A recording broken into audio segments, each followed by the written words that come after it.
सरते शेवटी या ठिकाणी भारत अमेरिका कराराचं अंतिम रूप या ठिकाणी देण्यात येत असून या भारत अमेरिका करारामुळे या देशातील दुग्ध उत्पादक शेतकरी असेल, सोयाबीन उत्पादक शेतकरी असेल किंवा कापूस उत्पादक शेतकरी असेल, हे सर्व प्रकारचे शेतकरी या ठिकाणी उद्ध्वस्त होणार आहेत। आपण अगोदरपासून पाहत आहोत की या ठिकाणी विदेशी माल आयात केल्यामुळं या ठिकाणी 2026मध्ये 2025मध्ये आणि 2024मध्ये सुद्धा कापसाच्या गाठी आयात केल्यामुळं कापसाचा भाव हा 6,000 पर्यंत खाली आला आणि सोयाबीनचा भाव 7,000हून 5,000 रुपयापर्यंत 4,000 रुपयापर्यंत खाली आलेला आपण या ठिकाणी पाहिलेला आहे।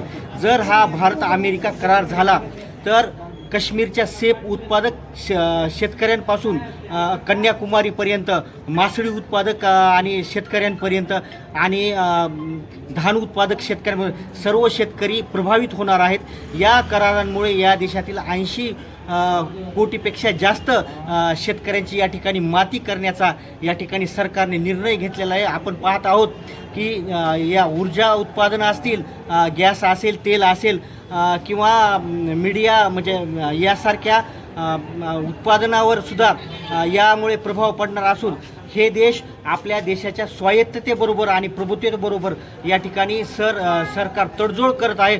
आपण पाहितलं की राम महाधव यांनी अमेरिकेमध्ये जाऊन सांगितलं की आम्ही अमेरिकेच्या सर्व अटी आणि शर्ती या ठिकाणी मान्य करायला तयार आहेत, पण ह्या अटी आणि शर्ती जर भारतीय शेतकऱ्यांच्या आणि भारतीय नागरिकांच्या या ठिकाणी मृत्यूला खाईत ढकलणार असतील तर आम्ही या सरकारच्या भारत अमेरिका कराराचा या ठिकाणी तीव्र धिक्कार करतो आणि हा करार या ठिकाणी रद्द करावा अशी आम्ही मागणी केलेली आहे। याचबरोबर पियुष गोयल, वाणिज्य आणि उद्योग मंत्री पियुष गोयल यांनी तत्काळ राजीनामा द्यावा आणि त्यांनी जे भारतीय लोकांना लपून छपून आणि संसदेला आणि शेतकरी संघटनेला आणि शेतकऱ्यांना लपून जो करार केलेला आहे हा करार तत्काळ मागे घ्यावा अशी या ठिकाणी आम्ही मागणी केली आहे। काय दिशा असेल आता या संदर्भात आंदोलन? आता या संदर्भामध्ये दिल्लीच्या जंतर मंतरवर शेतकऱ्यांच्या आंदोलनाची या ठिकाणी परवानगी मागितली, पण आता दिल्लीच्या वेगवेगळ्या बॉर्डरवर सबंध शेतकऱ्यांना अडवून धरण्यात आलेलं आहे।